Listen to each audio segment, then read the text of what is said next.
Hello everyone, आज हम शुरू करेंगे क्लास 9 की ज्योग्राफी का chapter 1 India size and location. तो चलिए शुरू करते हैं।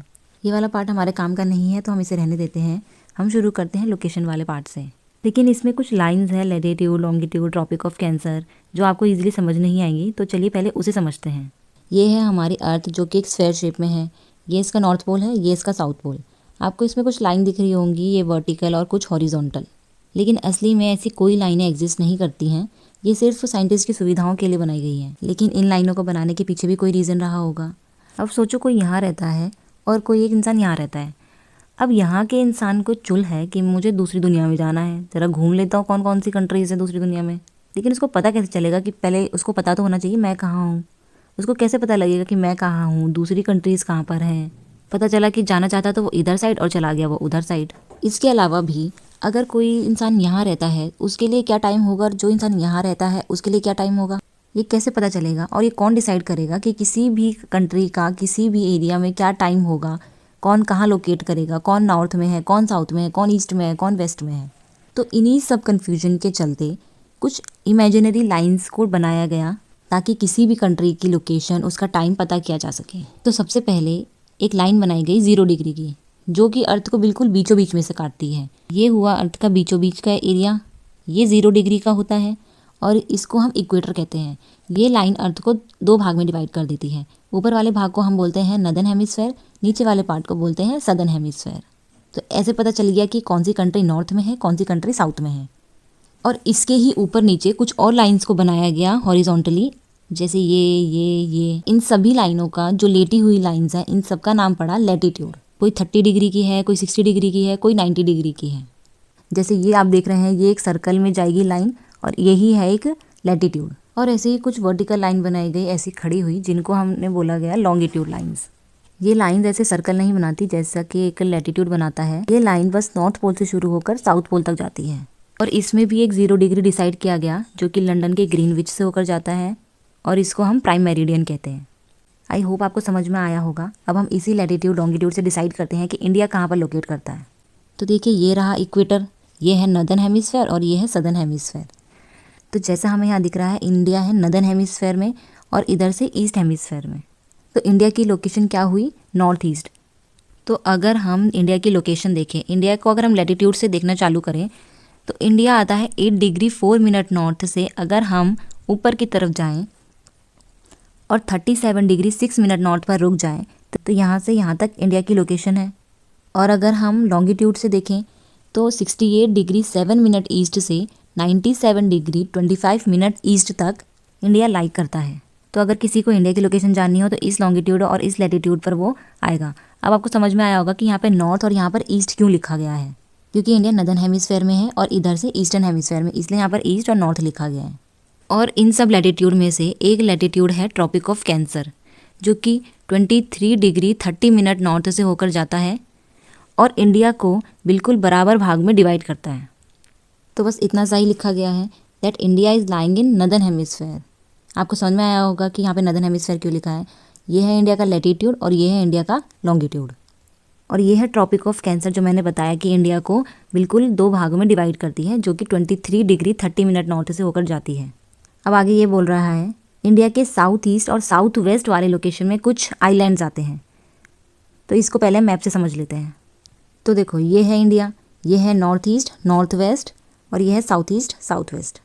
तो हमारी लाइन में लिखा गया है कि इंडिया के साउथ ईस्ट वाले लोकेशन में एक एरिया आता है which is called Bay of Bengal. पानी वाले एरिया को हम बे ऑफ बंगाल कहते हैं। और इसी एरिया में एक आइलैंड है हमारा which is Andaman and Nicobar island. इसी तरीके से इंडिया के साउथ वेस्ट वाले हिस्से में एक और एरिया आता है पानी का विच इज़ कॉल्ड अरेबियन सी। और इसी अरेबियन सी में हमारा एक और आइलैंड है जो कि है लक्षद्वीप आइलैंड। देखिए, साउथ ईस्ट वाले हिस्से में अंडमान एंड निकोबार आता है जो है बे ऑफ बंगाल में, और साउथ वेस्ट में लक्षद्वीप आइलैंड आता है जो है अरेबियन सी में। डू यू नो देख लेते हैं। इसमें ये बोल रहा है कि इंडिया का जो सबसे साउथ वाला पॉइंट था, जिसको हम इंदिरा पॉइंट कहते थे, वो 2004 में सुनामी में डूब गया। पूरी तरीके से नहीं डूबा, हाँ, लेकिन कुछ हिस्सा उसका पानी में सबमर्ज हो चुका है। तो यहाँ तक हमने देखा कि इंडिया की क्या लोकेशन है। अब इंडिया का साइज़ देखते हैं। तो यहाँ पर इंडिया के एरिया की बात की जा रही है, जो कि है 3.28 मिलियन स्क्वायर मीटर। मतलब ये पूरा येलो वाला पार्ट जो कि 3.28 मिलियन स्क्वायर किलोमीटर है। और उसके बाद ये लाइन लिखी गई है कि इंडिया जो है 2.4% है पूरे एरिया का। मतलब कि अगर हम इस सारे एरिया को जोड़ दें, मिला दें, तो उस एरिया में से इंडिया का एरिया सिर्फ 2.4% होगा। 100% में से 2.4% सिर्फ इंडिया का एरिया है।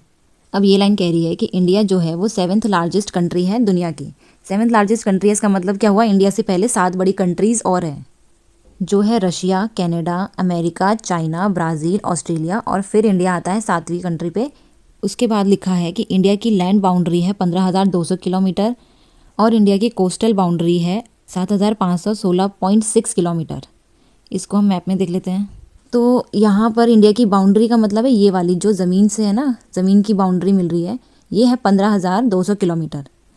लेकिन अगर दूसरी जो बाउंड्री है ये पानी वाली बाउंड्री है, ये वाली इधर से जो यहाँ तक जाती है, और इसके साथ इसके आइलैंड्स को भी ले लो, तो ये पूरी जो सिर्फ पानी वाली बाउंड्रीज़ हैं ये हैं हमारी 7,516.6 किलोमीटर।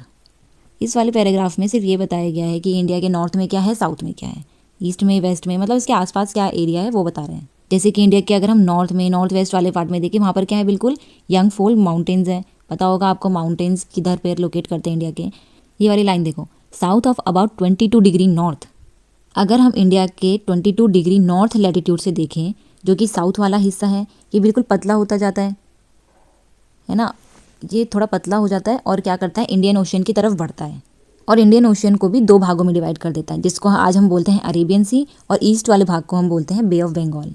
अगर आपको समझ नहीं आया तो मैं इसको मैप में समझा देती हूँ। तो जैसे कि हमने लाइन में पढ़ा था कि 22 डिग्री लैटिट्यूड से, यहाँ पे जो 22 डिग्री का एक लैटिट्यूड होगा, वहाँ से हम देखें तो इंडिया क्या होता है, टेपर होना चालू होता है। मतलब कि ऐसा पतला हो रहा है, बिल्कुल देख रहे हो ना, ऊपर के हिसाब से यहाँ पर ऐसा पतला हो रहा है, और ये पूरा जो इंडियन ओशन है ये वाला इसकी तरफ को आ रहा है, इसकी तरफ को बढ़ रहा है, और इस वाले हिस्से ने ओशन को 2 भाग में बांट दिया है।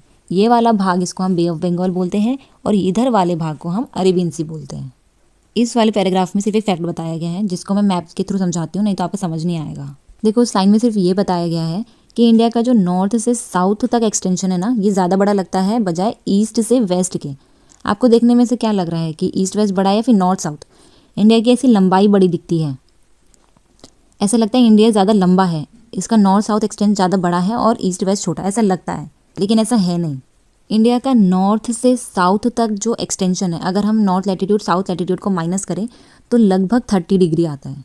अगर उतना ही हम ईस्ट वाले लॉन्गिट्यूड को वेस्ट वाले लॉन्गिट्यूड से माइनस करें तो वो भी 30 डिग्री आता है। तो मतलब कि जो नॉर्थ साउथ हमको बड़ा दिख रहा है वो है नहीं, दोनों ही एरिया हमारे बराबर है।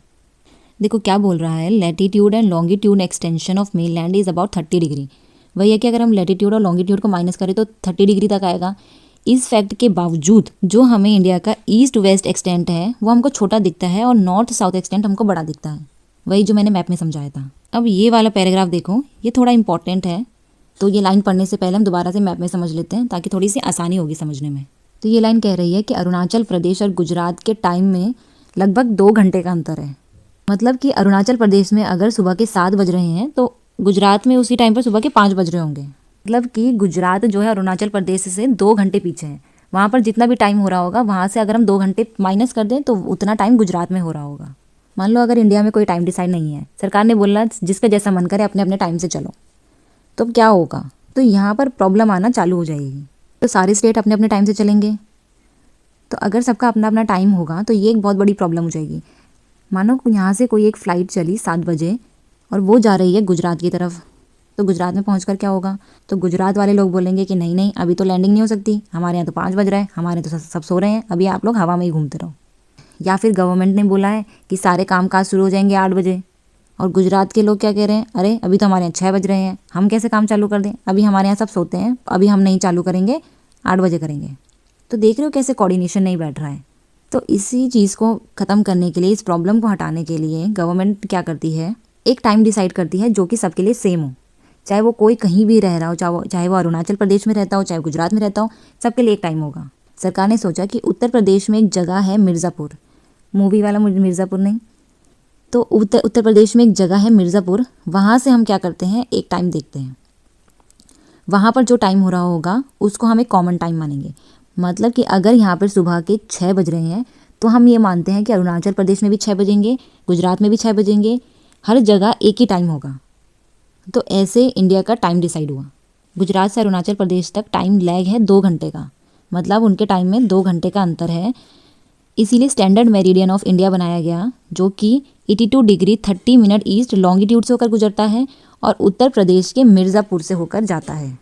और इसी टाइम को इंडिया का एक स्टैंडर्ड टाइम माना गया। तो यहाँ पर टाइम का कॉन्सेप्ट समझाया गया था कि इंडिया में टाइम को कैसे डिसाइड किया गया।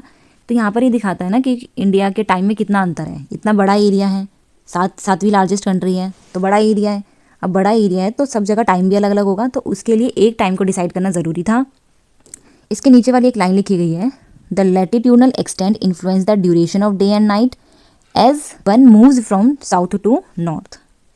तो ये हमारा एक इंडिया है, ड्राइंग पर मत जाना, मालूम है ख़राब बन गया है। तो ये हमारे होते हैं लैटिट्यूड, हमको पता है, ठीक है, यहाँ से यहाँ तक लैटिट्यूड है। ये बोल रहा है जो लैटिट्यूडनल एक्सटेंट है, यहाँ से जो यहाँ तक एक्सटेंट होता है ना लैटिट्यूड वाले, अगर हम साउथ से नॉर्थ की तरफ जाएं, मतलब नीचे से ऊपर की तरफ जाएं, तो इसके दिन और रात में हमको अंतर दिखता है। मतलब कि जो साउथ वाला हिस्सा है, यहाँ पे दिन और रात में जो अंतर है वो ज़्यादा नहीं होता, और नॉर्थ साउथ में जो अंतर है ज़्यादा होता है। जैसे गर्मियों में क्या होता है कि रातें छोटे होती हैं और दिन बड़े होते हैं, नॉर्थ में ऐसे ही होता है, लेकिन साउथ में ऐसा नहीं होता है। वहाँ पर लगभग सेम होगा, दिन और रात का अंतर सेम होता है। वैसे ही अगर हम नॉर्थ में विंटर्स में, सर्दियों में देखें तो हमारी क्या होती है, दिन छोटे हो जाते हैं, रातें बड़ी हो जाती हैं। तो अगेन सर्दियों में यहाँ पर भी कोई अंतर नहीं होता है, उतना ही रहेगा, मतलब दिन और रात बराबर रहते हैं। तो ये बोल रहा है कि डे एंड नाइट का जो ड्यूरेशन है वो चेंज हो जाता है जैसे ही अगर हम साउथ से नॉर्थ की तरफ बढ़ें। साउथ से नॉर्थ की तरफ बढ़ें तो इसमें दिन और रात के अंतर में हमको बहुत चेंज मिलेगा। अब हम पढ़ते हैं इंडिया एंड द वर्ल्ड में। तो इस वाले पार्ट को समझने के लिए आपको ज़्यादा मैप की ज़रूरत पड़ेगी, नहीं तो ये आपको फिर ईस्ट वेस्ट कंफ्यूज करता रहेगा। तो बेटर है कि अगर आपके पास मैप है तो आप उसको देखिए, नहीं तो छोटा मोटा मैप तो यहाँ पर लगा ही रखा है मैंने, इसको भी देखते ही चलिएगा। तो ये लाइन बोल रही है कि Indian landmass has a central location between east and west Asia. यहाँ पर एक शब्द है एशियन कॉन्टिनेंट, तो आपको पता होना चाहिए कि कॉन्टिनेंट क्या है। एक बार मैं आपको समझा देती हूँ कि कॉन्टिनेंट क्या होता है। देखो, कॉन्टिनेंट का मतलब होता है सिर्फ एक टुकड़ा, ज़मीन का टुकड़ा, बहुत बड़े बड़े टुकड़े ज़मीन के, वो होता है कॉन्टिनेंट। अगर हम अर्थ में देखें, अर्थ को दूर से देखें ना, तो बहुत बड़े बड़े ज़मीन के टुकड़े मिलेंगे। तो ऐसे ही एक टुकड़े का नाम हमने रख दिया एशिया, एक टुकड़े का नाम हमने रख दिया अफ्रीका, एक का north America, south America, Antarctica, Europe, Australia. तो ऐसे अगर हम अर्थ को दूर से देखें तो ऐसे हमको 7 बहुत बड़े बड़े टुकड़े दिखते हैं। इसी को हम कॉन्टिनेंट कहते हैं, बस और कुछ नहीं है। इन कॉन्टिनेंट के अंदर फिर कंट्रीज आती हैं। अगर हम देखें कि इंडिया कौन से कॉन्टिनेंट में लोकेट करता है, तो यहाँ देखो ये है इंडिया, और ये लोकेट करता है एशिया कॉन्टिनेंट में। ये पूरा एशिया कॉन्टिनेंट है जो पर्पल कलर से है, समझ में आ रहा है, ये एशिया है और ये पूरा एशियन कॉन्टिनेंट हो गया। तो इस लाइन में ये लिखा गया है कि जो इंडिया है वो सेंट्रल पार्ट पे है, इंडिया की जो लोकेशन है वो सेंट्रल लोकेशन है ईस्ट और वेस्ट एशिया के। मतलब कि ये है एशिया कॉन्टिनेंट दिख रहा है, और इंडिया की पोजीशन क्या दिख रही है, थोड़ी सी हमको सेंटर में, यहाँ से सेंटर में है, और थोड़ी सी हमें साउथ की तरफ भी दिख रही है, मतलब ये थोड़ा सा नीचे की तरफ है। यहाँ पर लिखा भी हुआ है the southward extension of Asian continent. अब यहाँ पर लिखा है the trans Indian ocean routes, ठीक है। यहाँ पर इंडिया के रूट की बात नहीं हो रही है, ये इंडियन ओशन के रूट की बात हो रही है। और याद रहे, इंडियन ओशन इंडिया का ओशन नहीं है, उस ओशन का एक नाम है। अब आप ये मत कहिएगा कि आपको ओशन नहीं पता है, ओशन क्या होते हैं। उन लोगों के लिए मैं थोड़ा सा हिंट दे देती हूँ, समझा देती हूँ कि ओशन क्या होता है। बेसिक सी चीज़ है ये ओशन कॉन्टिनेंट जो कि समझा रही हूँ। जैसे कि हमने देखा था कि अर्थ में बहुत बड़े बड़े जो ज़मीन के टुकड़े हैं उनको हम कॉन्टिनेंट बोल देते हैं, वैसे ही अर्थ में पानी के बहुत बड़े बड़े एरिया हैं जिनको हम नदी नहीं बोल सकते, समुद्र नहीं बोल सकते, इसलिए हम इनको नाम देते हैं ओशन। पूरी दुनिया में एक है Pacific ocean, Atlantic ocean, Indian ocean, यहाँ पर आता है अंटार्कटिक ओशन और यहाँ पर आता है आर्कटिक ओशन। तो ये है इंडियन ओशन। इंडियन ओशन सिर्फ इतना नहीं है, ये पूरा यहाँ से यहाँ तक फैला हुआ एक ओशन है। और याद रखना, इंडियन ओशन इंडिया का ओशन नहीं है, इंडियन ओशन सिर्फ उसका नाम पड़ा है, क्योंकि अगर कोई देश जिसकी सबसे ज़्यादा बाउंड्री इंडियन ओशन से टच होती है तो वो है इंडिया, इसलिए उसका नाम इंडियन ओशन रखा गया है। इसलिए नहीं कि वो इंडिया का अपना ओशन है, अपना ओशन किसी कंट्री का नहीं है। तो यहाँ पर एक रूट की बात दिखाई गई है कि ट्रांस इंडियन ओशन रूट, ये वाला, तो ये एक इंडियन ओशन के रूट को बता रहा है। जैसे कि ये बता रहा है कि इस ओशन का रूट है एक, जो कि बहुत पहले से चला आ रहा है। मतलब कि अगर किसी को इधर से इधर तक जाना है तो वो इस ट्रांस इंडियन ओशन रूट के थ्रू जाएगा, ना कि इंडिया के थ्रू। तो ये जो रास्ता है ये यूरोप की कंट्रीज़ को ईस्ट एशिया की कंट्रीज से कनेक्ट करता है, और इंडिया इसी के बीच में आता है। जैसे कि ये एक रूट है, ठीक है, ये वाला, ये रास्ता है एक, इसको हम बोलते हैं इंडियन ओशन रूट। ये रास्ता क्या करता है, ये जो यूरोप की कंट्री है ना वेस्ट में, इंडिया के वेस्ट में यूरोप की कंट्रीज़ हैं, इसको ये ईस्ट की कंट्रीज से जोड़ता है। क्योंकि इंडिया अब इस ओशियन रूट के बीच में आ रहा है, तो मतलब ये इंडिया के लिए एक बहुत अच्छी पोजीशन होती है। अगर किसी को इस रास्ते से जाना होता है तो वो इंडिया में कभी कहीं ना कहीं पर रुकता है। तो ये इंडिया के लिए बहुत अच्छी स्ट्रेटेजिक पोजीशन किसी भी कंट्री से कनेक्ट करने के लिए। तो आगे यही कह रहा है कि जो ये डक्कन पेनिनसुला है, ये पेनिनसुला क्या है, डक्कन क्या है, ये हम नेक्स्ट चैप्टर में पढ़ेंगे। अभी के लिए ये समझ लो कि ये जो इंडिया का ये पतला वाला हिस्सा है, ठीक है, ये वाला जो हिस्सा है ये बोल रहा है कि ये इंडियन ओशन की तरफ घुसा हुआ है, मतलब इंडियन ओशन की तरफ बढ़ा हुआ है। और इसी हिस्से की वजह से जो इंडिया है बाकी एरिया से कनेक्ट कर पाता है। जैसे कि ये वाला जो हिस्सा है, इससे इंडिया कहाँ कहाँ कनेक्ट कर सकता है, यहाँ से ये यूरोप की तरफ जा सकता है, ये वेस्ट एशिया में कनेक्ट कर सकता है, यहाँ से अफ्रीका की तरफ जा सकता है, यहाँ से ये ईस्ट एशिया और ये साउथ ईस्ट एशिया की तरफ जा सकता है। तो ये जो पोजीशन है ये इंडिया को बहुत हेल्प करती है बाकी कंट्री से कनेक्ट करने की। आगे पढ़ते हैं क्या कह रहा है। No other country has long coast line on the Indian ocean as India. ये लाइन बोल रहा है कि इंडियन ओशन में ऐसी कोई दूसरी कंट्री नहीं है जिसकी इतनी लंबी बाउंड्री इंडियन ओशन से टच करती हो, इसलिए इंडियन ओशन का नाम इंडियन ओशन पड़ा, जैसे कि मैंने पहले बताया था। India's contact with the world have continued through ages but a relationship through the land routes are much older than her maritime routes. इसमें ये बोल रहा है कि इंडिया के जो लैंड रूट्स हैं वो बहुत ज़्यादा पुराने हैं बजाय इंडिया के मैरीटाइम कॉन्टैक्ट, मतलब कि समुद्र के जो रास्ते हैं उससे ज़्यादा पुराने इंडिया के लैंड रूट्स हैं।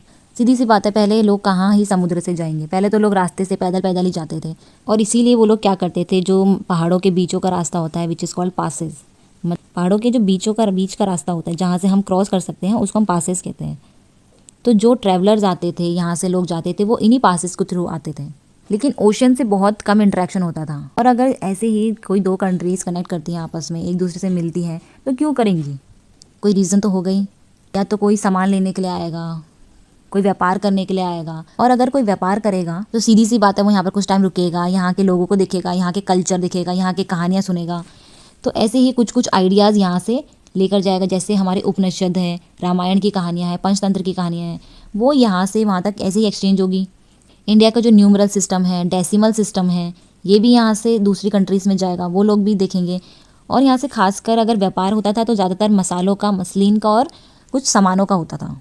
और ऐसा नहीं है कि अगर यहाँ से कोई सामान जा रहा है तो वहाँ से आएगा नहीं, यहाँ से भी लोग जाते थे, वहाँ से सामान लेकर आते थे। तो लास्ट पार्ट देखते हैं हमारा इंडियाज़ नेबर, मतलब इंडिया के पड़ोसी देश। तो ये है इंडिया के 28 स्टेट्स और 8 यूनियन टेरिटरीज। तो ये बता रहा है कि नॉर्थ वेस्ट में पाकिस्तान, अफगानिस्तान है, नॉर्थ में चाइना, नेपाल, भूटान है, और ईस्ट में म्यांमार और बांग्लादेश है। तो ये नॉर्थ वेस्ट में पाकिस्तान, और यहाँ से थोड़ा सा लगता है हमारा अफगानिस्तान, ये हुआ चाइना, नेपाल, भूटान, और इधर से बांग्लादेश, और ये म्यांमार।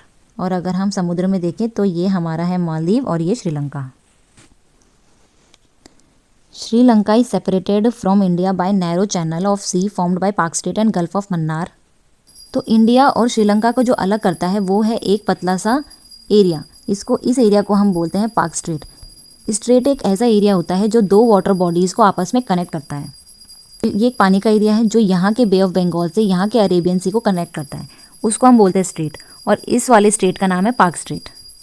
और अगर हम स्पेसिफिकली इस वाले एरिया की बात करें तो हम इस वाले एरिया को बोलते हैं गल्फ ऑफ मन्नार। और मालदीव आइलैंड जो है वो लक्षद्वीप आइलैंड के बिल्कुल साउथ में है। तो ये था हमारा चैप्टर। आई होप आपको समझ में आया होगा, और अगर आपको चैनल अच्छा लगा तो please hit the subscribe button और stay tune with me for the next chapter.